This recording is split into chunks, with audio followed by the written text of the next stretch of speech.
In this video, we're going to look at Newton's second law. Now, Newton's second law follows directly on from Newton's first law. So if you haven't watched Newton's first law video yet, please watch that now. Please do these questions to start. Pause the video while you do that and press play once you're ready. You should have now done these questions. Here are the answers to the questions. Please pause the video to mark your work and press play once you're done. You should have now marked these questions. So it's really important that you understand Newton's first law, which is the idea that what do resultant forces cause? Say your answer to the video. You should have said that resultant forces cause acceleration, which means that objects can move even without a resultant force. If there is no resultant force on an object, can you describe its motion? Say your answer to the video. You should have said if there's no resultant force on an object, the object will either be stationary or moving at a constant velocity. So what we're going to look at today is, well, what if there is a resultant force? So Newton's second law says if there is a resultant force, the acceleration that it causes will be directly proportional to that resultant force. So Newton's second law says that the acceleration of an object is directly proportional to the resultant force, on the object.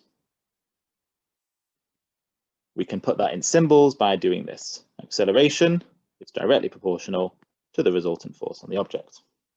It also says that the acceleration of an object is inversely proportional to its mass.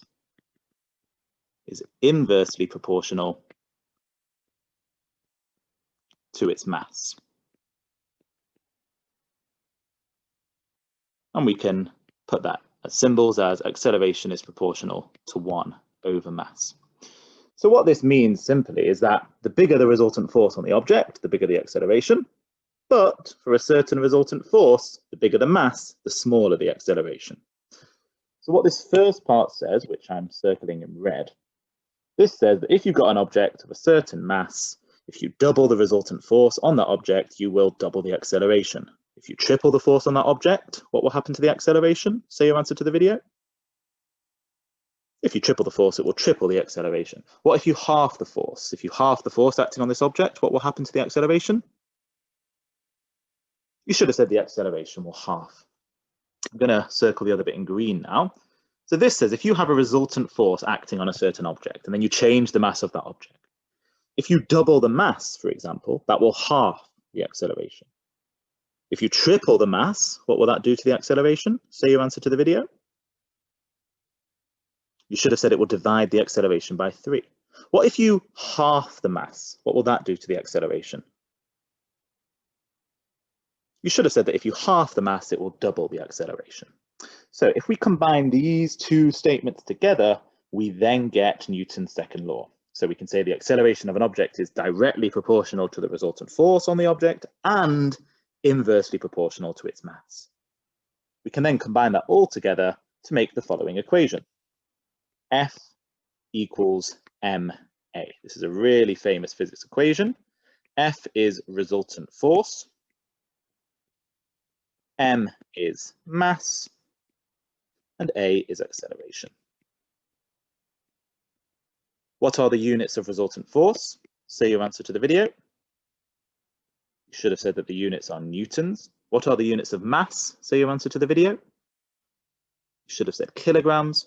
And what are the units for acceleration? Say your answer to the video.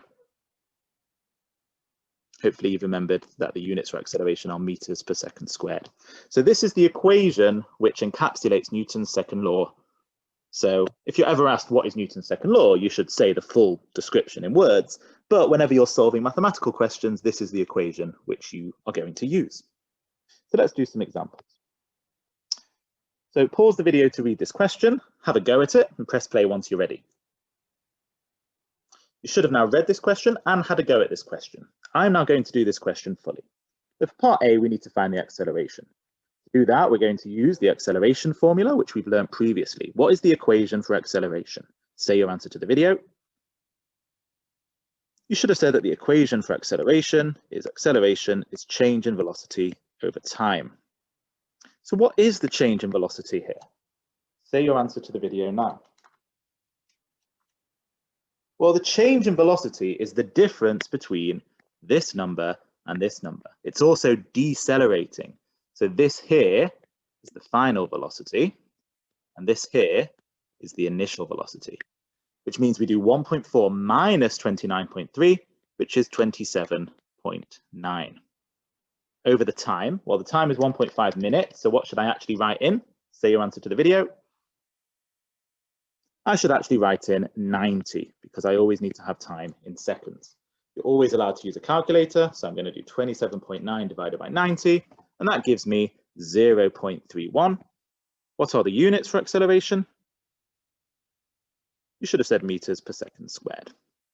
Now that we have the acceleration, we can work out the resultant force by using the formula F equals ma.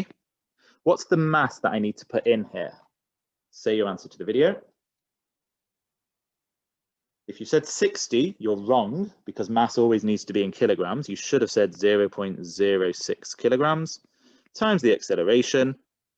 And that gives, you can always use a calculator for these kind of things. You get 0.0186.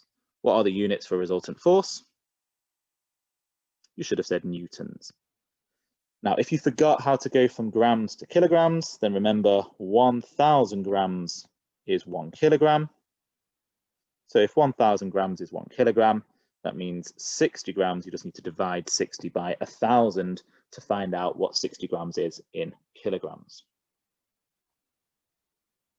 Here's the next example. Pause the video, read the question, have a go at the question, and then press play. You should have now read this question and had a go at it.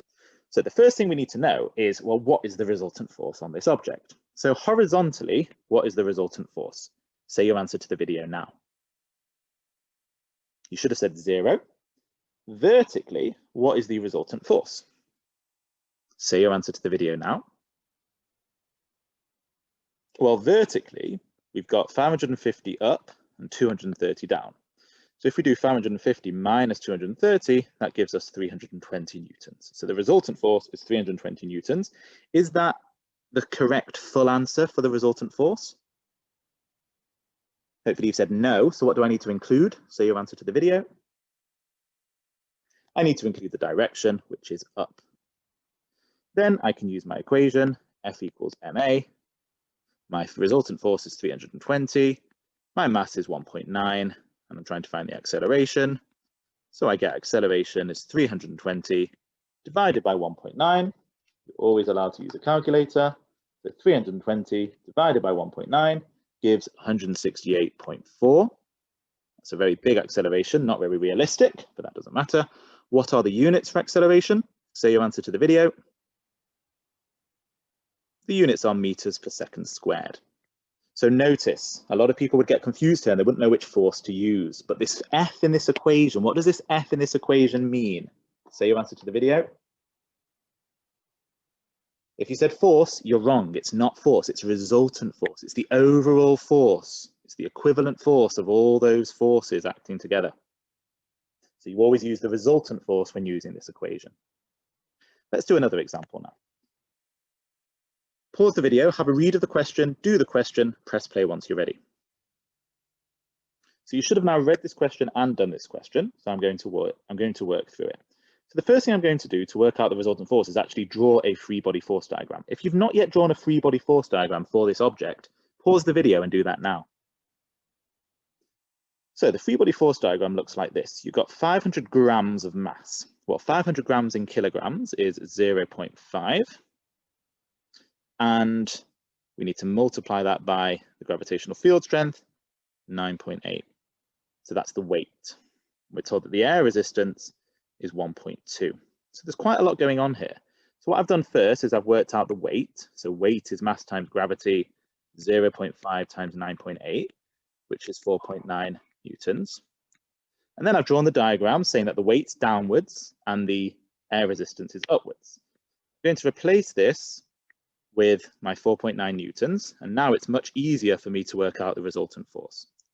So the resultant force is 4.9 minus 1.2, which is 3.7 newtons. What do I need to include on that for it to be correct? Say your answer to the video. I need to include the direction, which is down. So that's the resultant force, 3.7 newtons down. Now I want to find what the acceleration is. So for the acceleration, I use the equation F equals ma. I've got 3.7 equals 0.5 times a, which means a is 3.7 divided by 0.5, which is 7.4 meters per second squared, or 7.4 meters per second squared.